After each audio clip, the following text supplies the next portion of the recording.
দেশের রাজনৈতিক পট পরিবর্তনের পর থেকেই বাংলাদেশি রোগীদের আনাগোনা উল্লেখযোগ্য হারে কমেছে প্রতিবেশী দেশ ভারতে।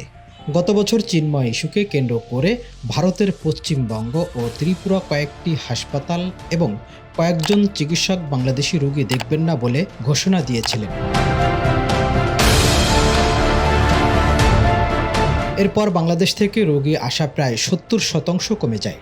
এবার বাংলাদেশিদের চাপে ফেলতে পারে এমনটাই প্রত্যাশা ছিল ভারতীয়দের, কিন্তু বিধিবাম উল্টো। যেসব হাসপাতাল বাংলাদেশি রোগীদের উপরে অনেকটাই নির্ভরশীল ছিল, তারাই খেল সবচাইতে বড় ধাক্কা। কলকাতা সহ ভারতের অন্যান্য শহরের হাসপাতাল ব্যবসায় ব্যাপক ধস নেমেছে।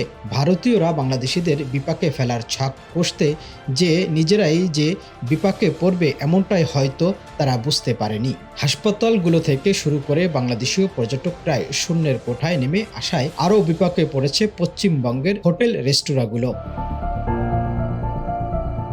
আর রোগীর অভাবে প্রায় বন্ধ হয়ে যাচ্ছে ভারতের একের পর এক হাসপাতাল। এছাড়াও ইতিহাসের সর্বনিম্ন পর্যায়ে পড়েছে ভারতীয় রুপির দাম। ভারতের পর্যটন মন্ত্রণালয়ে তথ্য অনুযায়ী প্রতি বছর বাংলাদেশ থেকে প্রায় 25 লাখ রোগী চিকিৎসার জন্য ভারতে যায়। এতে ভারতের স্বাস্থ্য সেবা নিতে তাদের বছরে প্রায় $50 মিলিয়ন ব্যয় হয়।